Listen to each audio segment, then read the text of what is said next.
Hello everyone, and welcome to The Scroll, your home for everything SWC 2021. I'm your host Daniel dGon Gonzalez, and today we'll be breaking down the 8 players vying for the Summer's War World Arena Championship, the 2v2 show match that will be happening during the championship, as well as the key monsters and predictions from our big-brained analysts. And here they are, it's Stoic and OnceInLuv. As always, guys, how's it going? You know, I'm doing good, really happy to be back. Doing another show of The Scroll. It's always fun to do these. It was a lot of fun. The action was intense. So let's dive on into it and take a look at the region representatives. Here are the results from the China qualification match. In the first quarterfinals match, it was Halfrog defeating How to Play 3-0. Tars defeating Jing in a close 3-2. L&D Monster defeating the best name in the game, G Justin Bieber 3-0. And then Magic Man defeating Lest in a big upset 3-1. Then in the semifinals, it was Tars taking down Halfrog 3-1, L&D Monster taking down Magic Man 3-1, which led to the finals, ultimately going the way of Tars 3-1 over L&D Monster. Now guys, when we take a look at this bracket, what jumps out at you? And I'll start with you here, OnceInLuv. Tars is quite the incredible player. Tars has hit almost every relevant and large-scale achievement that you can in Summer's War. We have RTA Legend, Special League RTA Legend, and maybe soon to be SWC champion. The America's Cup was one of the first ones that happened. Went like this. In the quarterfinals, it was True Whale defeating Faint Memory 3-2. Then Big V outlasting Thompson 3-2. Madream D knocking out Zephyrius 3-1. Then Shizzy taking down Daniel Karaoke 3-1. In the semifinals, it was Big V punching his ticket to the World Championship after defeating True Whale 3-1. And then Madream D outlasting Shizzy in a great match 3-2.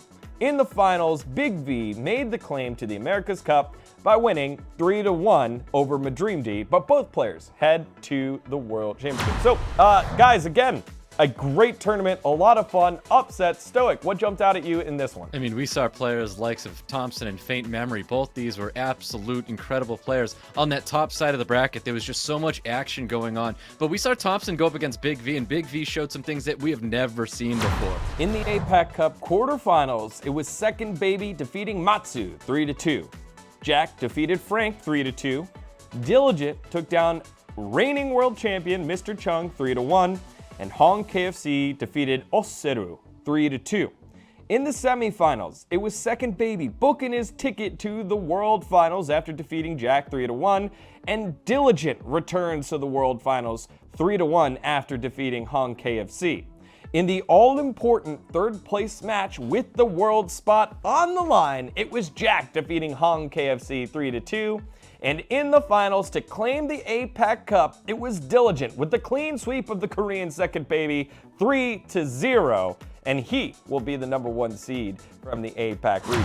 Stoic, the APAC Cup, what were the big takeaways from it? These matches were long, and these matches were game 5s. It came down to a lot of RNG that one person got favored a little bit more than another, and it was just a crazy, crazy war of attrition tournament. In this APAC tournament, Ragdoll got played a decent amount. What were some of the other units from the APAC Cup that you remember jumping out at you here, OnceInLuv? The most notable for me had to have been in the last match finals. Diligent picked a Volantis that nobody knew he had, and basically forced Second Baby into a 30% win chance in draft in the last match. And it was something incredible. It showed the dominance in his draft, it showed the dominance in his runes, and it showed that he knew exactly when to bring that unit out. Finally, most recently, it was the Europe Cup, where 2 more contenders made their way to the world stage. At the top, it was Seishizo defeating Shen 3-1.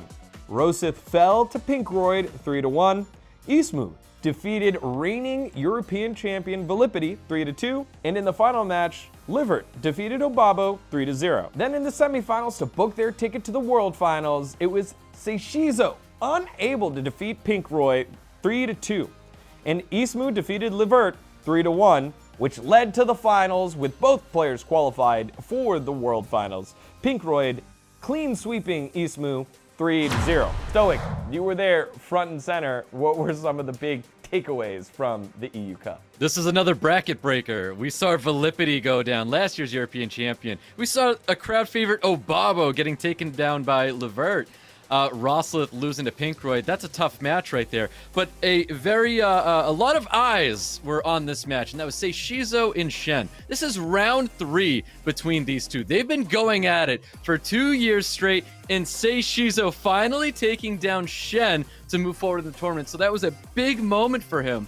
But I mean, Pinkroyd, our champions, is such a tough mountain to climb. So before SWC Finals kicks off, there will be a 2v2 arena show match featuring 8 of the most popular players around the world representing their regions. It's going to be a lot of fun, and to dive into it, let's take a look at the teams that will be participating. From North America, it'll be Thompson and True Whale. From Europe, it's going to be Rossith and Velipity.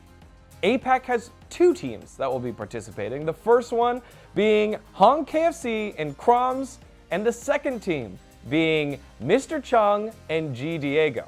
Now, with these teams, guys, this is going to be a very fun, stacked tournament. What are you expecting from the 2v2 mode here, OnceInLuv? Expecting to see a lot of unique compositions of strong units that we don't necessarily see in the regular RTA format. Being 2 separated teams of 3 and having passive and AoE effects applying only either to your side or the side that you choose, we see a lot more unique combinations. You know, units like Hong that we saw previously in past years' metas will come back as a very strong contender for this. Ileana being another one. Basically, any of these units that have a single target attack bar boost will be very, very effective and very strong and dominant. When we take a look at these teams, these are some of the most popular players ever and some of the best competitors ever. How are they going to get along? I mean, it's going to be nothing but absolute showstoppers here. Thompson and True Whale, Roasteth in Velipity, Hong KFC Croms, Mr. Chung, and of course G Diego. It's just like nothing but absolute monsters here, and I'm excited to see what kind of combinations they choose to bring out on a showcase like we're going to be able to watch. Well, the bracket will be drawn later this week in Best of 1, so it'll be a lot of fun, a celebration of the new arena mode right before we hop into the big one, the World Cup. Before we dive into our predictions of who will win, we got to know how are they going to win. So, Stoic, I wanted you to pick out a couple of units that are going to be key for these players to win. Well, I'm going to bring up one unit here, and this is a unit that we saw in the European Cup after it has been buffed, and that was the Water Mage Nana. Nana is seeing a whole lot of action right now. A lot of people are heavily drafting this unit. We've seen it almost being first picked in some cases. I think SWC is really starting to go with a control as a form of dealing with Nana, where you're stopping the team from getting more orbs, and then they would whittle them down before they can take down another unit to gain another orb. I cannot wait to see how this pans out. The only thing left to do here on this episode is to go through these matchups and get your predictions. And so let's start from the top. It is the North America's Cup champion, Big V, up against Jack, who is representing Korea, who's being represented for the first time in 2 years. Let's start there. OnceInLuv, back at you in this one. What do you see in this matchup? I see a very, very, very hard race for Jack to win. We know Big V is probably the fastest player, probably the fastest summoner out there. His incredibly fast play style is very unique as well in the way he utilizes Nikki and Tableau and such, but I'm not sure if Jack will be able to compete. I'm not sure if he'll be able to keep up or possibly just turn the game around and play a completely different style against Big V. We've seen Big V roll over opponents who play on the slower side.